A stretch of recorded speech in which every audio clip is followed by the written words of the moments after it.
save me. But it's not me. It's liberate tutte me. Save yourself. And it gets worse.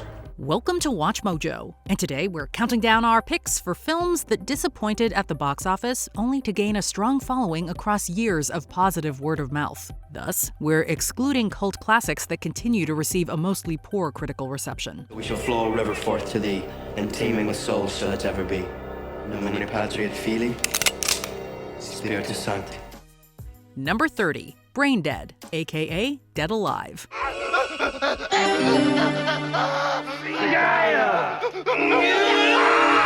Before some of the most technically and financially groundbreaking triumphs in modern film, Peter Jackson was known in New Zealand for gory, micro-budget dark comedies. Well, he wasn't exactly widely known. Despite bad taste and Meet the Feebles not even making $100,000, Jackson made the action-packed zombie farce Brain Dead on $3 million.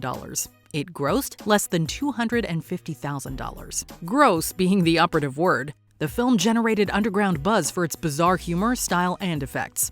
Party's over.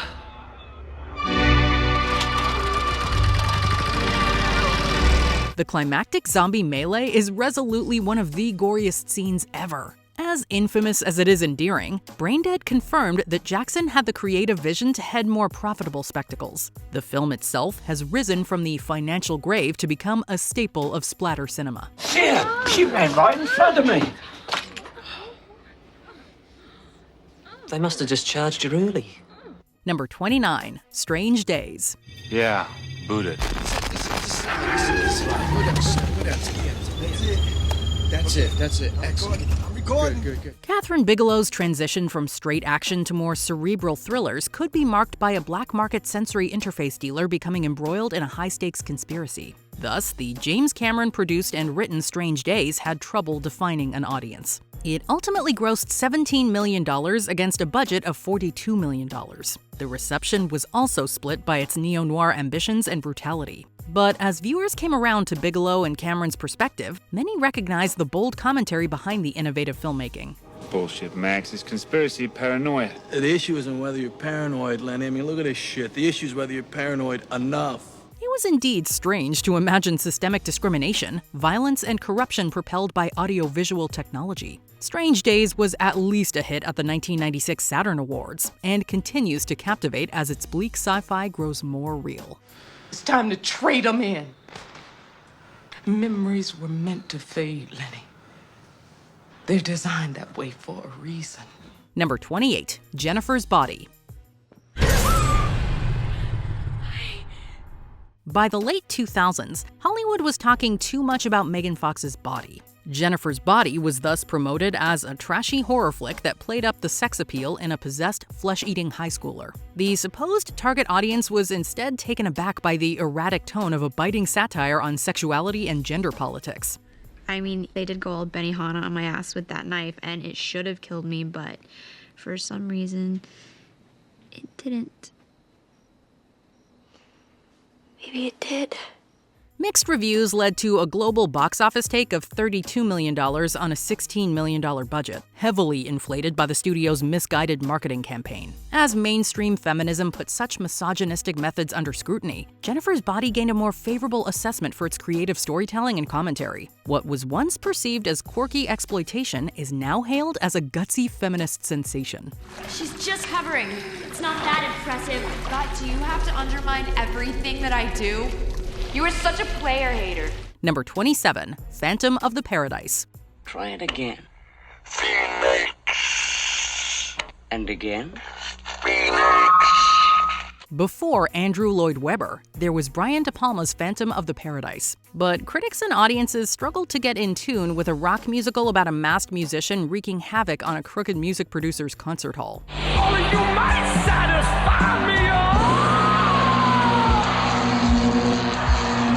Though the production budget was just over $1 million, conflicting box office reports never made it to $300,000. As the soundtrack earned considerable acclaim and accolades, however, the film itself became more embraced. Its subversive parody and production rode the later success of the Rocky Horror Picture Show into an independent fandom. There's even the occasional specialty screening before a massive crowd. Whether for camp or genuine spectacle, Phantom of the Paradise has become legend.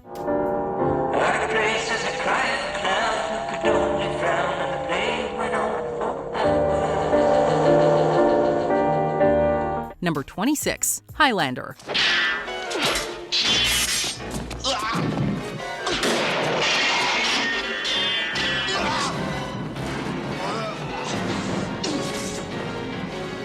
There can be only one, eh? That had to have been what the filmmakers thought after the disappointing release of the original Highlander. The saga of a 16th century Scottish warrior dueling fellow immortals throughout time was cut short of $13 million on a $19 million budget.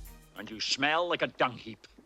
And you have no knowledge whatsoever of your potential. Now, get out! No!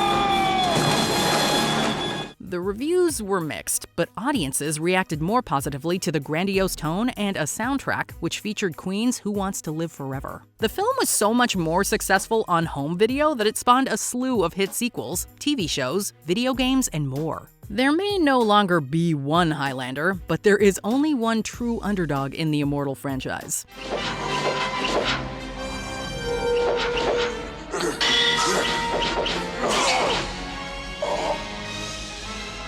Number 25, Idiocracy. Must have been thinking of Brittany. Brittany? No, you what? There's no way we could have a child now. Mike Judge can really spoof the stupidity of modern society, but took a big chance on anticipating the idiocy of future society. Idiocracy follows a slacker cryosleep volunteer who wakes up to find he is the smartest man in a dumbed-down world. Hi, excuse me. I'm actually supposed to be getting out of prison today, sir. You're in the wrong line, dumbass. Over there. The absurd satire of consumerism and anti-intellectualism won strong reviews, but ironically didn't have enough commercial appeal for a wide release. Grossing just under $500,000 on a $2.4 million budget, the film gained more attention on home video and TV. Never mind the popular opinion that society has indeed been getting dumber. While many may be depressed by the prophecy of Idiocracy, many others are glad to get some laughs out of humanity's ridiculous dystopia. Movies that had stories, so you cared whose ass it was and why it was farting, and I believe that time can come again. Number 24, Dark City. Yeah, who's gonna listen to a madman? Can't decide, Mrs. Murdoch. Run! After the success of The Crow, Alex Proyas took his pulpy neo-noir deeper with the fittingly titled Dark City. Perhaps he went beyond the pale with an amnesiac murder suspect in a city devoid of sunlight and run by telekinetic totalitarians. With its dreary aesthetic and complicated plot, the film could only meet its initial production budget of $27 million. But those qualities also won rave reviews and a number of awards. I want some answers now. Who are they? Why are they trying to kill me? Answer me! Even after The Matrix blew up a year later, followers continue to plunge the depths of this twistedly sophisticated thriller. Filmmakers such as Christopher Nolan even cite it as a major influence. However, selectively, Dark City now commands the spotlight as a modern sci-fi favorite.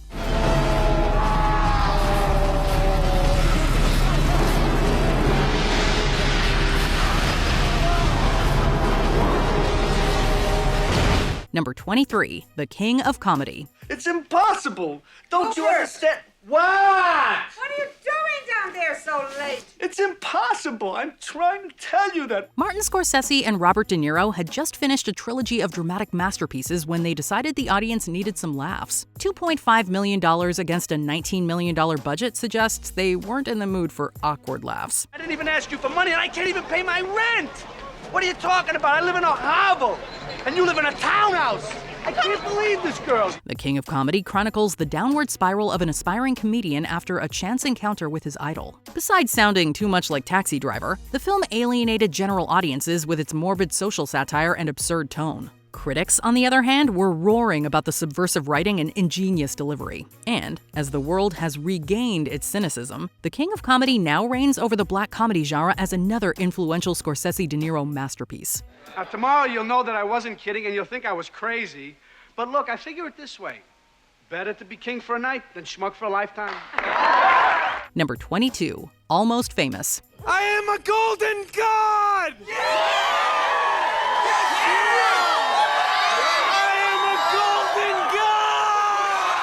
After a number of iconic dramedies in the 80s and 90s, writer-director Cameron Crowe rang in the new millennium by looking back. The semi-autobiographical Almost Famous hits the road with a teenage music journalist and a rising rock band during the 1970s. Unfortunately, audiences weren't really digging the scene in the wake of the 90s rock revival, and were likely put off by the wholesome nostalgia for R-rated subject matter.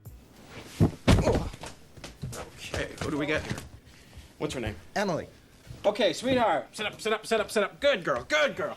What's your take, sweetheart? Get her legs. Despite the $47 million turnout on a $60 million budget, the attendees were blown away by the soundtrack, writing, and heart. Film and music snobs alike raised the memorable gem from an underground sensation to a mainstream hit. Never mind famous. Almost Famous is now considered legendary.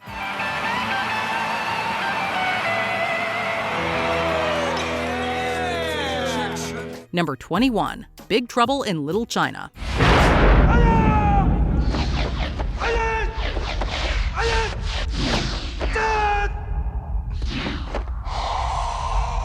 Master of horror John Carpenter's action fare was also lucrative. Ironically, the fan favorite Big Trouble in Little China broke that streak. Kurt Russell plays a tough but lovable trucker who uncovers an ancient mystical conspiracy during a rescue mission in San Francisco's Chinatown. Oh, wait.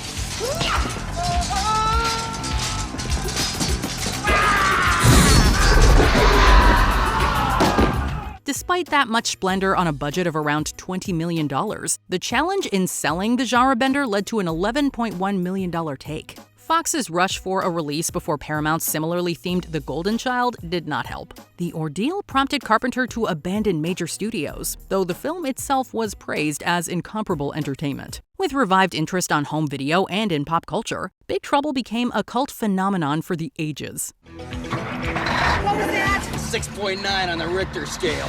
Hang on!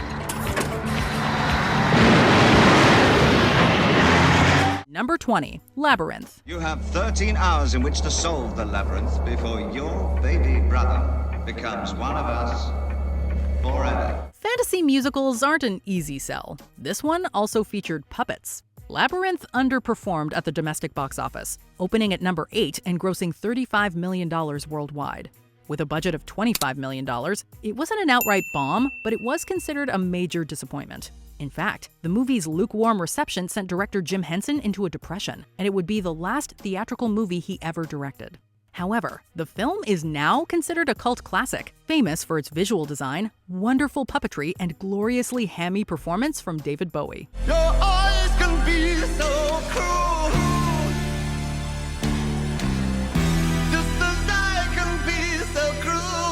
Number 19, Hocus Pocus. Go to hell! Oh, I've been there, thank you. I find it quite lovely. For many, Hocus Pocus is an annual Halloween tradition. Every year, we watch Winifred, Sarah, and Mary get up to comedic shenanigans in Salem, and we find something to enjoy every single time. But audiences were not having it in 1993. Despite being one of the Halloweenest of Halloween movies, Hocus Pocus opened smack in the middle of July. So people weren't really in the mood for an autumn movie. Combined with a tepid critical reception, Hocus Pocus could not produce any magic at the box office, losing Disney an estimated $16.5 million. But thanks to repeat television airings at Halloween, Hocus Pocus was resurrected from the dead. Blackberry beans? What took these so long? I'm sorry, Emily. I had to wait 300 years for a virgin to light a candle. Number 18, Wet Hot American Summer. When we first started hanging out together this morning, we were just friends. But things change. And I've fallen in love with you. Until 2015, few people had ever heard of 2001's Wet Hot American Summer. But then, Netflix released the prequel series First Day of Camp, creating new interest in the original movie. Back then, stars Paul Rudd, Amy Poehler, Elizabeth Banks, and Bradley Cooper didn't have the same name recognition they do now. The film's script was also widely criticized, with many arguing that it was a poor parody of 80s sex comedies. As a result, the movie performed abysmally. Its widest opening was over the Labor Day weekend, when it was played in a whole 12 theaters. It ended up grossing just $295,000. Well below its meager $1.8 million budget. Let's all promise that in 10 years from today, we'll meet again, and we'll see what kind of people we've blossomed into. Number 17, Dredd. It's hard to say why Dredd bombed, but the awful Sylvester Stallone movie from 1995 might have something to do with it. You killed innocent people. The means to an end. You started a massacre. I caused the revolution. You betrayed the law. Law! That movie also performed quite poorly, grossing $113 million on a $90 million budget. But the 2012 version was actually a good movie, featuring a fantastic Carl Urban in the titular role, spectacular action, and a smart script from Alex Garland. Regardless, it still only grossed $41.5 million on a $45 million budget, dashing Garland's hopes of producing a trilogy. For whatever reason, mainstream audiences just don't connect with the judge. But those who give him the time of day end up loving him. The Judge Dredd finally gets on the wrong end of a gun. And what he says is wait. Number 16, Brazil. Terry Gilliam of Monty Python fame directed this surreal dystopian black comedy that explores individualism, bureaucracy, and governmental overreach. If these people would just play the game, they'd get a lot more out of life. Admittedly, that isn't exactly a recipe for a crowd-pleasing blockbuster. Brazil is an excellent movie, though, featuring stellar art direction and a wickedly intelligent script reminiscent of George Orwell. While it found some success in Europe, Brazil failed to connect with North American audiences and grossed just $10 million on a $15 million budget. Today, however, it's considered a cult classic. Gilliam would again find surreal cult classic status with 1998's Fear and Loathing in Las Vegas. One of God's own prototypes. A high-powered mutant of some kind never even considered for mass production. Too weird to live, and too rare to die. Number 15, Children of Men. As the sound of the playgrounds faded, the despair set in. We return to the dystopia well with Children of Men, a bleak action thriller from Alfonso Cuarón. The story takes place in 2027, when an infertility crisis has threatened humanity with extinction and turned the world into a violent hellhole. It is an exceptionally well-made film, drawing Oscar nominations for its writing, editing, and cinematography. The latter two combined to create the film's lauded single-shot action sequences.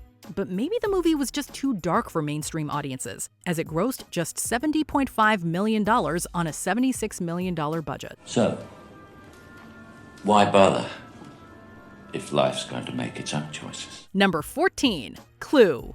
If they had to pick a board game to adapt into a movie, Clue was probably the right choice. Just checking. Everything all right? Yep, 2 corpses, everything's fine. The game is tailor-made for a good story, featuring colorful characters, a murder mystery, and a fun setting.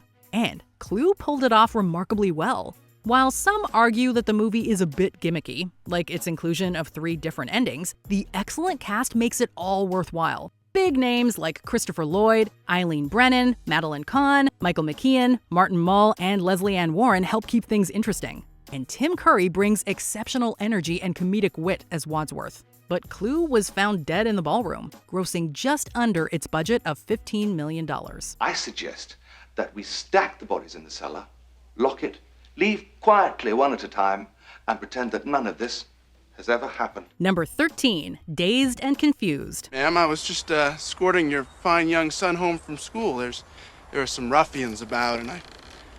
Oh, and Mitch, Carl, we'll be seeing each other again. Like Wet Hot American Summer, this teen comedy features actors who would later become major names in Hollywood, including Mila Jovovich, Ben Affleck, and Matthew McConaughey. And almost no one went to see it. Sure, it did a heck of a lot better than Wet Hot American Summer's $295,000, grossing $8 million. But with a budget of $7 million, Dazed and Confused left the studio in a similar state.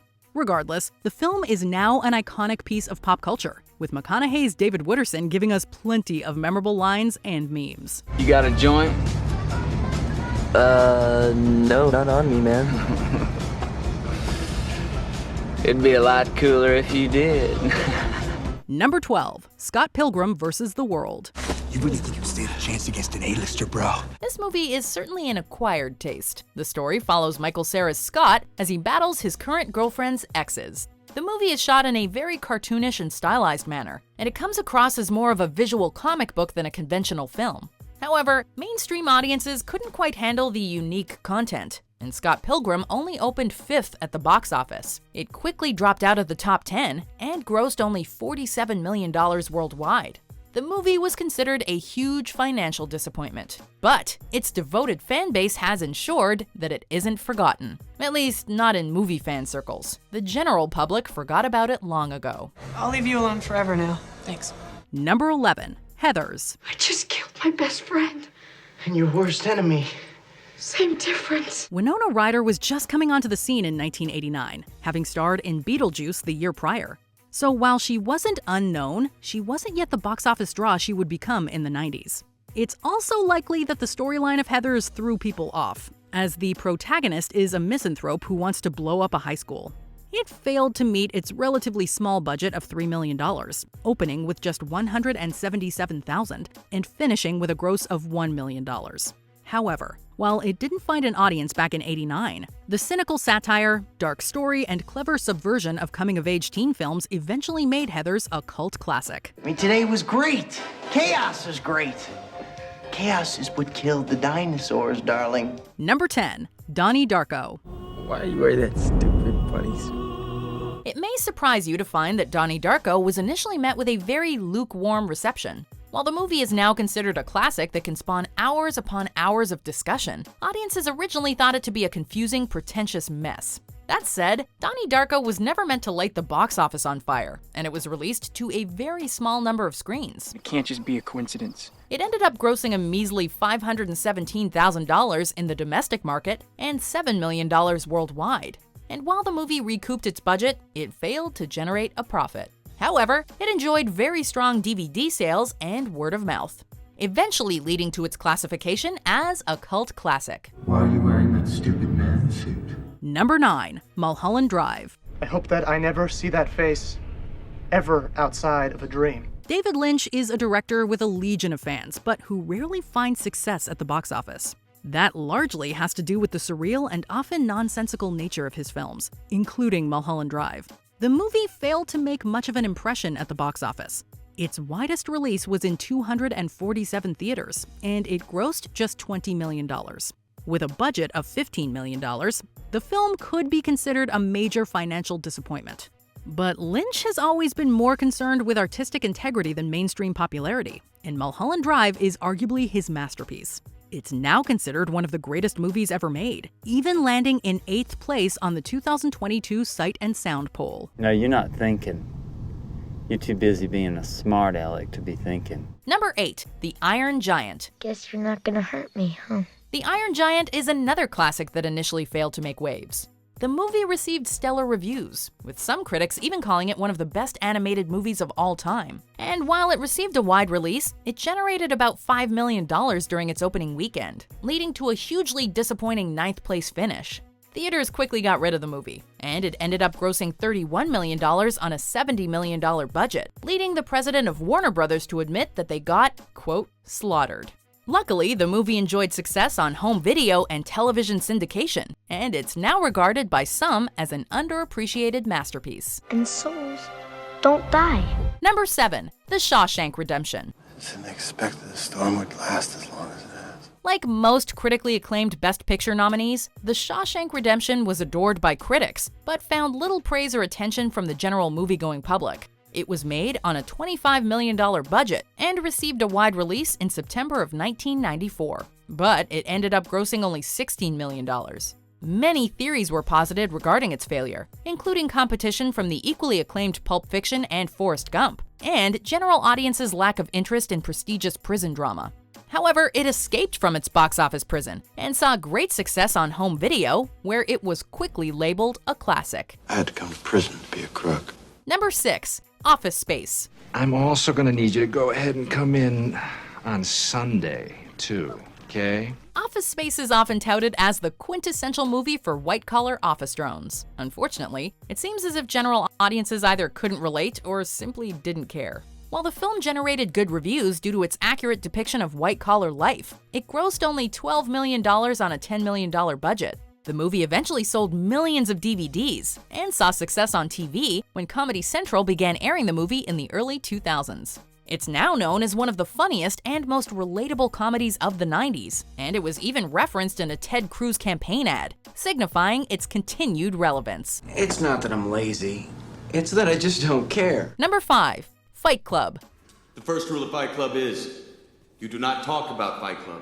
Man, 1999 was loaded with great movies that bombed at the box office. Fight Club, as we're sure you know by now, is a great movie about consumerism, anarchism, and mental illness. What it is not, despite its title, is an action movie. However, Fox ended up highlighting the fighting aspect in the marketing, leading many to believe that this was a brainless action movie about fight clubs. The movie drew a young male demographic, and despite earning $100 million, it was considered a financial disappointment due to its $63 million budget, as its domestic box office take was only $37 million. The movie was re-evaluated on home video, and many people now consider it to be one of the finest movies of the 90s. It's only after we've lost everything that we're free to do anything.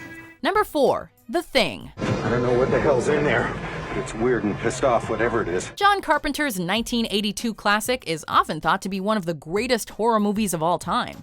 It's renowned for its intelligence and atmosphere, and its prosthetic effects are often considered some of the finest in cinema history. However, The Thing was regarded as absolute trash upon release. It received scathing reviews for its revolting violence and relentless bleakness, and it significantly underperformed at the box office. Film fans have continuously argued about its failure, with many pointing to its depressing tone, its ill-timed release near E.T., and the oversaturation of science fiction films at the time. This is pure nonsense. Number 3. The Rocky Horror Picture Show.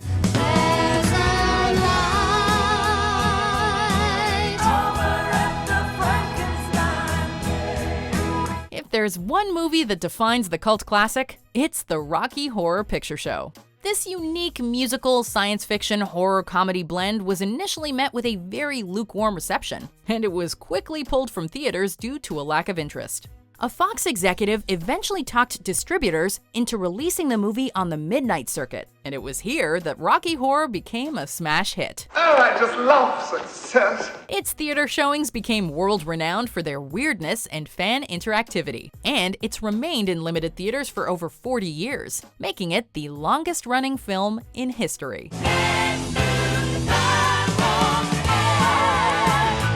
Number 2. Willy Wonka and the Chocolate Factory. Come with me, and you'll be in a world of pure imagination. While Willy Wonka may be a classic today, it was all but ignored upon its initial release in 1971. While it received good reviews, Roger Ebert even compared it to The Wizard of Oz. It did poorly at the box office, earning just $2 million during its opening weekend and quickly dropping out of existence. It seemed like just another forgotten children's movie until the mid-80s, when it found success on home video and TV. It's enjoyed continued success ever since, ensuring that the Oompa Loompas didn't have to sing Willy Wonka a creepy exit song. Oompa Loompa Doompa-dee-doo, I've got a perfect puzzle for you. Before we continue, be sure to subscribe to our channel and ring the bell to get notified about our latest videos. You have the option to be notified for occasional videos or all of them. If you're on your phone, make sure you go into your settings and switch on notifications. Number 1. Blade Runner. You think I'm a replicant, don't you? Blade Runner has certainly had a storied history. It initially received a polarized response, with some praising its intricate themes and visuals, while others criticized its unusual narrative. It also underperformed at the box office. The reasons for this are many. Audiences were expecting a conventional action sci-fi thrill ride, its slow pace and complex ideas threw off mainstream audiences, and it was released too close to similar blockbusters like E.T. and Star Trek II. It saw greater success on home video, and its numerous re-edits have garnered greater critical appreciation from both critics and audiences. It's now considered one of the greatest science fiction movies of all time. Memories. You're talking about memories. The movie's sequel would suffer a similar fate 35 years later, drawing acclaim for its story and cinematography, but losing the studio about $80 million. I had your job. I was good at it. It was simpler then. What are your favorite films that didn't find much of an audience at first? Give your recommendations in the comments. But on the distasteful subject of money, just know that you're all making it right now.